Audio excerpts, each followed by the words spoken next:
Uniclac.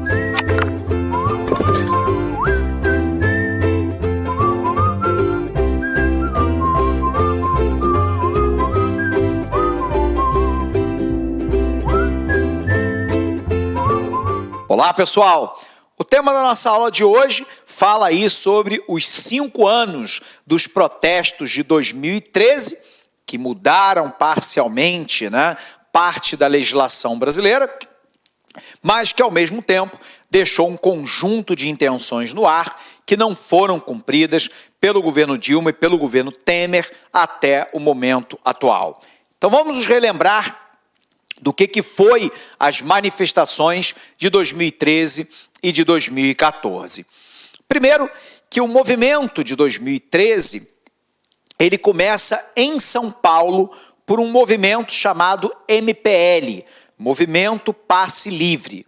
O objetivo, encabeçado, sobretudo, inicialmente por estudantes, era de que os estudantes, de todas as áreas, portanto, pegando desde o ensino fundamental 1 ao ensino universitário, pudessem ter lá o passe livre nos sistemas de transporte da metrópole paulista para as suas atividades culturais e para as suas atividades meramente educacionais e acadêmicas. Esse movimento, chamado de Catraca Livre, também lutava contra o aumento das passagens de ônibus que estavam se verificando na capital do estado de São Paulo. Reclamavam lá das péssimas condições de manutenção da via, sobretudo dos ônibus paulistas, reclamavam de um trânsito caótico na cidade de São Paulo, reclamavam do amplo privilégio do transporte individual em detrimento do transporte coletivo, reclamavam do modal de transporte que historicamente foi adotado pelo Brasil, que é o modal rodoviário, que todos nós sabemos que é um modal falido para um país de dimensões continentais como o Brasil. A recente greve dos caminhoneiros mostrou isso de maneira cabal. Nós estamos falando de um modal de transporte caro, lento, poluente, com baixa capacidade de carga, altamente sujeito a acidentes e de manutenção de via muito cara.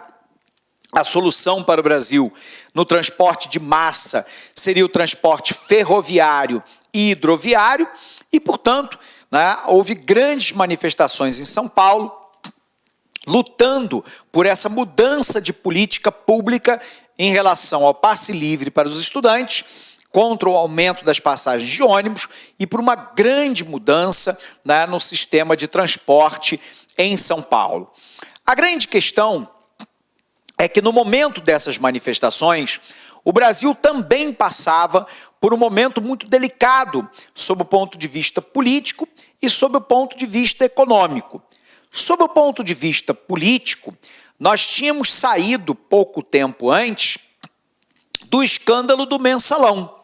Vamos nos lembrar, o escândalo do Mensalão teve lá a acusação do atual presidente do PTB, Roberto Jefferson, de que o Partido dos Trabalhadores pagava através lá de desvio de dinheiro de obra pública, de superfaturamento, de aditamento de contrato, de propina de contrato, pagava a base aliada do governo, da qual o próprio PTB fazia parte. Isso é muito importante que se diga.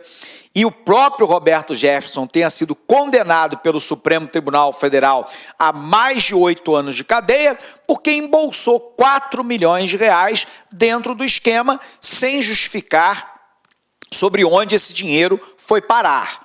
Na verdade, a gente precisa dizer de maneira muito clara que o Roberto Jefferson ele só coloca a boca no trombone quando o seu aliado, que era diretor dos Correios, foi preso, flagrado num esquema de corrupção dentro da estatal. Esse diretor era uma indicação direta do Roberto Jefferson e do próprio PTB, e a Polícia Federal deixou vazar as gravações desse diretor, liderado aí pelo PTB, recebendo propina num esquema de favorecimento de fornecedores dentro dos Correios, que, aliás, é uma das causas dos graves problemas que os Correios vêm passando até o momento atual. A sua gestão comandada por um esquema político dentro das estatais que se locupletam do poder, né, em vez de ter uma administração profissional formada, sobretudo, né, por servidores de carreira contratados pela empresa. Bom, quando a Polícia Federal vaza, né, o vídeo do indicado lá do PTB para a diretoria, que, segundo denúncias, amealhava, inclusive, propina que abastecia os cofres do próprio PTB e da figura do Roberto Jefferson, ele resolve, então, botar a boca no trombone e dizer que, na verdade, esse esquema era um esquema muito maior, era um esquema patrocinado pelo PT para pagar políticos para que esses votassem de acordo com os interesses da base aliada. Lembrando que Roberto Jefferson vai indicar lá o então, né, ministro-chefe da Casa Civil, né, do governo petista, né, como o responsável por articular esse esquema de pagamento. O resultado é que Roberto Jefferson, né, é deposto lá da Câmara dos Deputados, permanece como presidente do PTB, né? Nós tivemos o ministro da Casa Civil, José Dirceu, também perdendo o cargo de parlamentar, ambos responderam diante do Supremo Tribunal Federal e foram condenados dentro do esquema do mensalão. Não só eles, mas uma série de outros políticos, né, envolvendo aí o PTB, o Partido Progressista, o PMDB, atualmente MDB, e o próprio Partido dos Trabalhadores. Na sequência, um escândalo ainda maior que tem desdobramento, né, no momento atual, que é a Operação Lava Jato. A Operação Lava Jato que mostrou um grande esquema de corrupção liderado pelos 3 partidos da base aliada, né? O Partido Progressista, o PMDB, atual MDB, e o Partido dos Trabalhadores, que indicavam lá, né, pessoas para a diretoria da Petrobras. Esses diretores tinham uma função clara, que era garantir o funcionamento de um cartel de empresas, de empreiteiras, comandadas pela Odebrecht, mas envolvendo a OAS, a Andrade Gutierrez, a Queiroz Galvão, a Galvão Engenharia, a UTC, a Carioca Engenharia e por aí vai, com desdobramento para tudo quanto é lado, né? Esse cartel havia montado um esquema para fraudar as licitações da Petrobras, com a anuência da diretoria da Petrobras e com o conhecimento dos partidos políticos e dos principais políticos brasileiros. E aí esse esquema teria abastecido o caixa 2, né, dos partidos, serviu de pagamento de propina para a própria diretoria da Petrobras e pagamento de propina para altos dirigentes políticos do país. Por enquanto, nós temos denunciados e alguns já julgados a própria figura, né, do presidente Lula, José Dirceu, né, o ex-tesoureiro, né, do PT, Delúbio Soares. Tivemos pessoas envolvidas aí, como o próprio ex-ministro, né, da Economia durante o governo Lula, né? Tivemos aí pessoas como José Serra, do PSDB, denunciado, o próprio Aécio Neves, que também participou do esquema. Tivemos aí políticos de praticamente todos os grandes partidos brasileiros, envolvendo o Democratas de Agripino Maia, que acabou de se tornar réu no Supremo Tribunal Federal. Temos denúncia e pedido de investigação contra o presidente da Câmara dos Deputados, né, o deputado Carioca, pelo Democratas. Nós tivemos o próprio presidente do Senado, Eunício de Oliveira, também denunciado, né? Algumas das figuras políticas aí mais importantes do PT, do PSDB, do Democratas, do PTB, do Partido Progressista, né? E de outros aí como o PSD do Gilberto Kassab. Dentro desse contexto inteiro, havia uma revolta, e essa revolta permanece no momento atual, da população brasileira contra um grande esquema de corrupção que se montou entre esses países para lesar o país em todas as esferas que se pudesse admirar. Só no esquema do Sérgio Cabral, do MDB do Rio de Janeiro, segundo os procuradores da Operação Lava Jato, se movimentou mais de 500 milhões de reais num esquema de propina.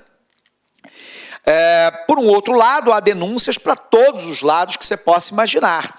Então, qual é a grande questão? O ambiente político era um ambiente político muito adverso, a população muito insatisfeita, né, com os casos de corrupção que se mostravam cada vez mais evidentes no cenário nacional e que não poupava ninguém. Né? Praticamente todos os grandes partidos políticos, repito, PT, PSDB, PSD, Partido Progressista, PMDB, atual MDB, né, e outros, como o PTB de Roberto Jefferson, sempre envolvidos, né, com a mesma história de corrupção.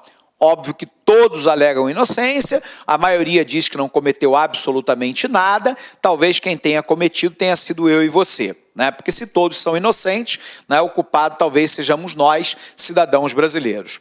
A grande questão é que, além da questão, né, no âmbito, né, político, nós tínhamos um grave problema de cunho econômico. O Brasil foi fortemente atingido pela crise econômica mundial em 2009. Em 2010, o presidente Lula manteve uma política fiscal expansionista, aumentando o gasto público e diminuindo a tributação.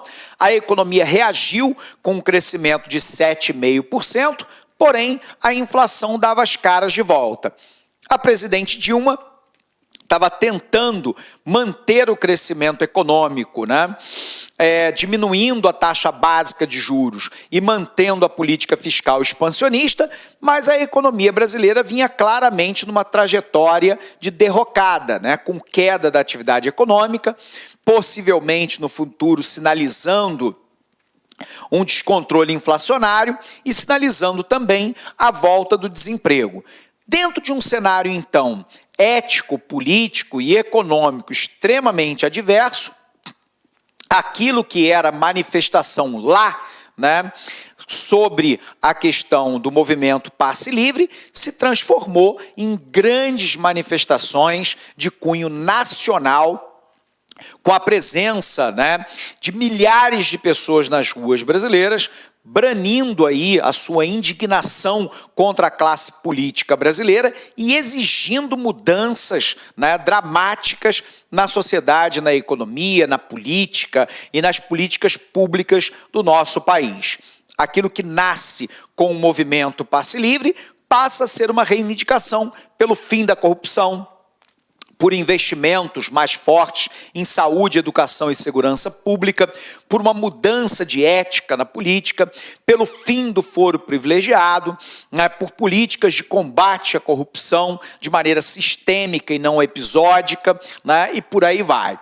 Essas manifestações tiveram ápice em grandes confrontos, né, entre a população civil e as forças de segurança do Estado, sobretudo as forças policiais. Houve depredamento de patrimônio público, de patrimônio particular. Houve a presença, inclusive, de grupos mais radicais, como o grupo Black Bloc, né? E a pauta foi uma pauta estendida. Como era mais ou menos esperado, quando a pauta se alarga, né, e quando as manifestações do grupo do Black Bloc, né, atingem algum grau de violência, isso dá um argumento para setores mais conservadores da sociedade brasileira quererem colocar fim a esse movimento. E, ao mesmo tempo, houve uma natural desmobilização da população brasileira ao longo do tempo histórico. Algumas pautas o Brasil conseguiu avançar, como, por exemplo, né, a lei de delação, né, que foi muito importante durante toda a Operação Lava Jato. A possibilidade da delação premiada é que tem permitido o avanço da Operação Lava Jato. onde os delatores, né, contam o que sabem, tentam provar o que sabem e, em contrapartida, recebem lá uma penalidade menor, uma atenuação da sua penalidade. Por um outro lado, foi colocado o fim do voto secreto, né, em algumas votações do parlamento brasileiro. Isso também é um avanço muito significativo.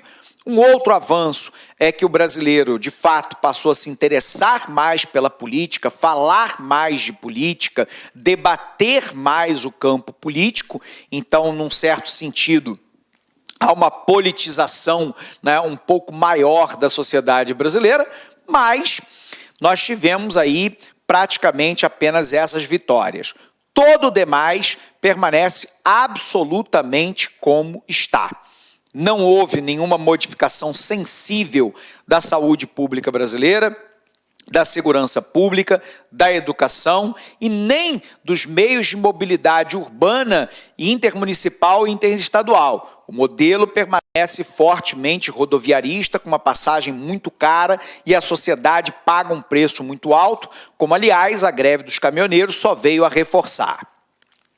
Por um outro lado, as 10 medidas de combate à corrupção propostas pelo Ministério Público sequer foram apreciadas pelo Parlamento brasileiro, que, aliás, diga-se de passagem, me permita a crítica, não tem nenhum interesse no combate efetivo, né, a essa corrupção, porque parte significativa do Parlamento está envolvida, ou está denunciada, ou está sendo investigada, ou já é réu, né, nesses casos de corrupção.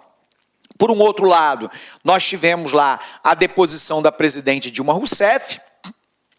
A Dilma Rousseff, que vinha de um governo, né, considerado politicamente e economicamente muito ruim, né, fragilizado aí pela incapacidade da própria presidente de se comunicar claramente com a população e com o próprio parlamento, mas, ao mesmo tempo, fortemente envolvida, né, o partido dela, pelo menos, né, nos casos aí de corrupção do Mensalão e da própria Operação Lava Jato. Em contrapartida, assume Temer, né, que hoje é o presidente mais impopular da história do Brasil, né, um presidente que tenta dar uma guinada na economia brasileira com um projeto político e econômico que não foi o aprovado nas eleições, né, de 2014. Né, e, portanto, né, conseguiu algumas reformas de interesse, né, do seu grupo político, como, por exemplo, a reforma trabalhista, conseguiu a aprovação da PEC 55, que limita o gasto público pelos próximos 20 anos, mas não consegue avançar em nenhuma outra pauta, nem a reforma da Previdência, que era uma pauta que ele havia encampado como uma das principais, ele consegue deslanchar. E de lá para cá, nós temos aí denúncias, né, envolvendo o próprio presidente Temer, os seus assessores imediatos, né, o presidente do Senado, Eunício Oliveira, o presidente da Câmara, Rodrigo Maia, do Democratas do Rio de Janeiro, o ministro Moreira Franco, né, o Eliseu Padilha, Gedel Vieira Lima, né, que era um seu aliado de primeira hora, preso, né, com 51 milhões de reais acautelados na casa de um amigo, fruto provavelmente de propina de um esquema montado também, né, pelo MDB dentro da Caixa Econômica Federal, e por aí vai. Então, o momento do Brasil agora é um momento muito difícil, né, porque ética e politicamente é um dos momentos mais conturbados da nossa história. Economicamente, nós estamos numa posição de muita fragilidade, né? A economia brasileira, em 2014, cresceu 0,5%, em 2015, uma queda de 3,8%, 2016, uma queda de 3,67%, foi a maior recessão da história econômica brasileira desde 1930, 2017, um crescimento de 1%, que é pífio, né? E para 2018, a previsão de crescimento inicial do governo, que era de 3%, deve se situar em torno de 2% a 2,5%, né? Se nada piorar até o final do ano. há uma descrença do povo brasileiro, né, nos políticos tradicionais e nos partidos políticos tradicionais, há uma desesperança em relação ao futuro, né, porque boa parte dos candidatos se apresentam um espectro político que representa mais do mesmo, né? Então as alternativas têm sido encaradas pela população brasileira como muito poucas. Nós temos a prisão do presidente Lula, e nós temos uma situação hoje muito indefinida no quadro político nacional. O PT insiste numa possível campanha de Lula. Provavelmente Lula não vai conseguir o registro no Tribunal Superior Eleitoral. No campo das esquerdas, né, você tem o candidato que é o Guilherme Boulos pelo PSOL. Você teria um candidato, né, de centro-esquerda, que seria Marina Silva, né, da Rede. Nós temos o candidato do PDT, que é o Ciro Gomes, e provavelmente algum candidato, né, outro qualquer, que deva ser lançado pelo próprio Partido dos Trabalhadores. Se cogita a hipótese, né, do ex-ministro da Educação, né, o Haddad, que foi prefeito de São Paulo, mas também se discute o Jacques Wagner, que foi governador da Bahia. No campo, né, da centro-direita, né, nós temos aí o Geraldo Alckmin pelo PSDB, temos o próprio candidato do MDB, né,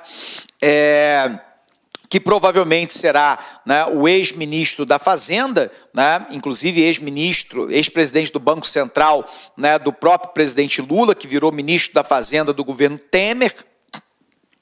Nós teremos aí, possivelmente, o lançamento da candidatura do Rodrigo Maia pelo Democratas, atual presidente da Câmara, denunciado, né, na Operação Lava Jato.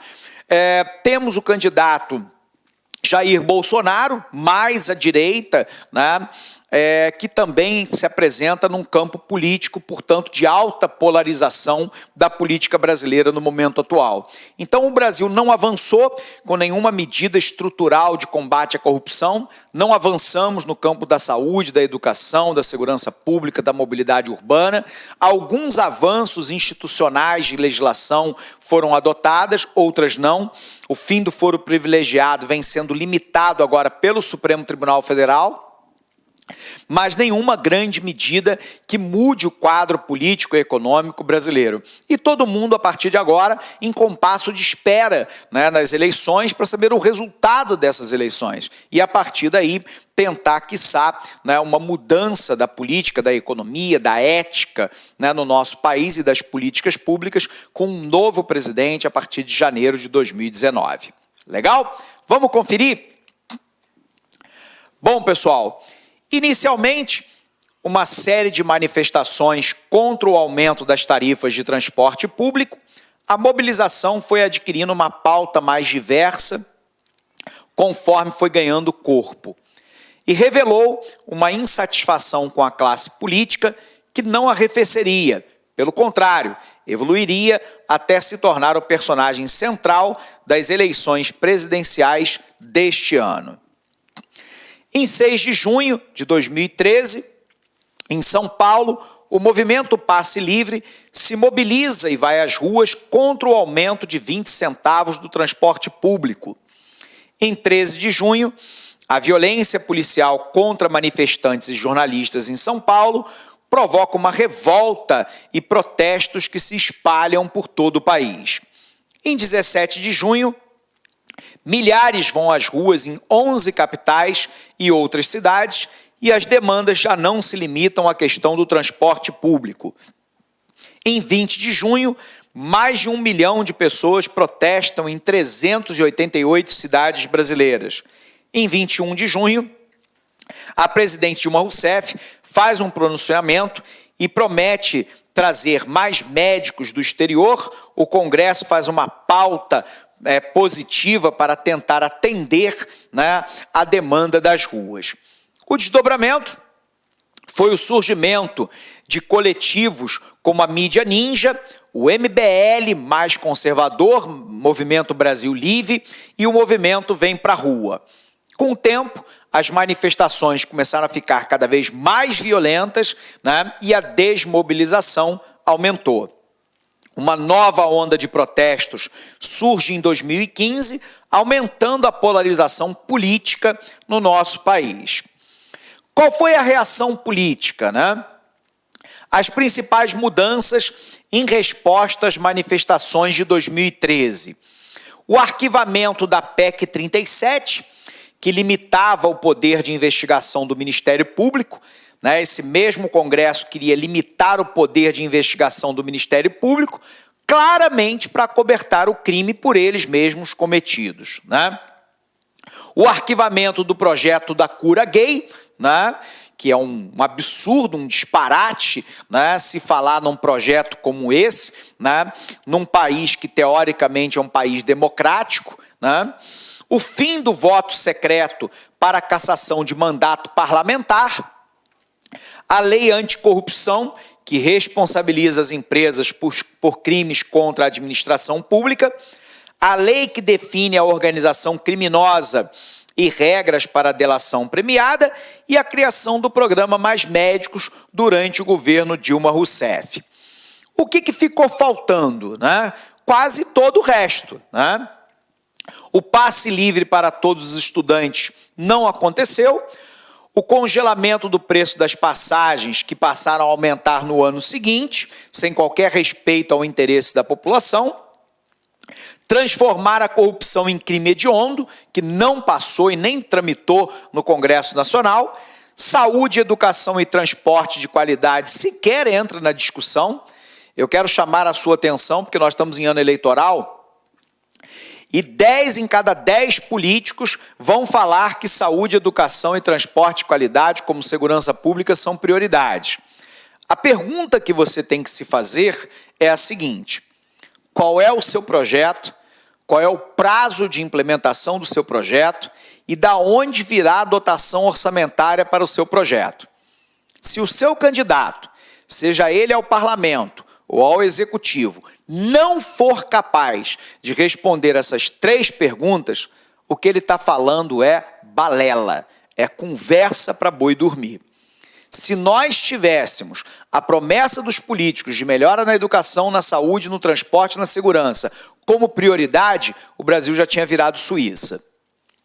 Mais segurança também não saiu do papel, ficha limpa para servidores públicos também não saiu do papel, fim do foro privilegiado, os caras nem discutiram, e aí houve uma manobra até muito interessante, né, sob o ponto de vista político do governo Temer.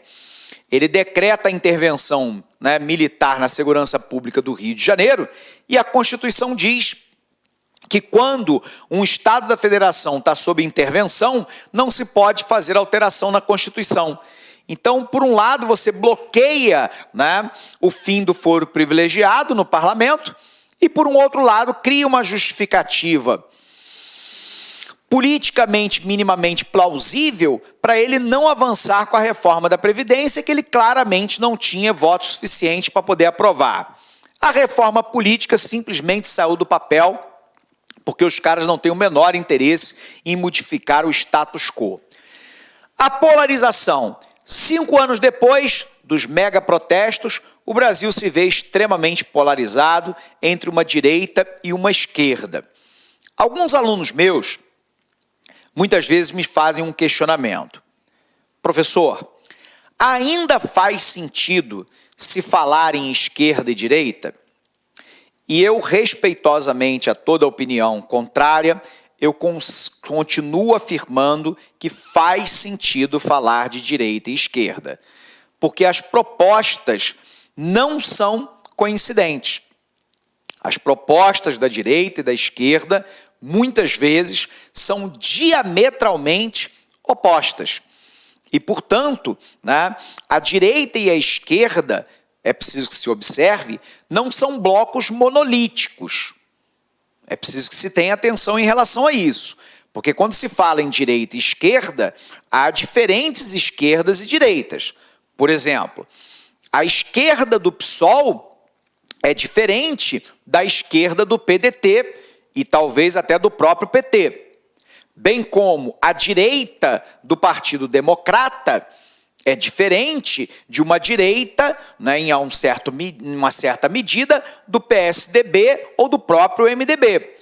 Então, embora os blocos eles não sejam monolíticos, né, eu acho ainda que existe um conjunto de propostas e valores da direita e da esquerda que se encontram, né, em confronto no momento atual, cada um tentando manter a hegemonia para o seu respectivo bloco. O Brasil começou a ver as pessoas falando mais sobre política, embora não necessariamente conhecendo mais de política, né? O país também passou a assistir a grupo indo às ruas, pedindo abertamente a intervenção militar e defendendo pautas mais conservadoras. Essa é uma consequência da polarização do Brasil. Alguns entendem que somente com a volta dos militares ao poder, o Brasil estaria no caminho correto.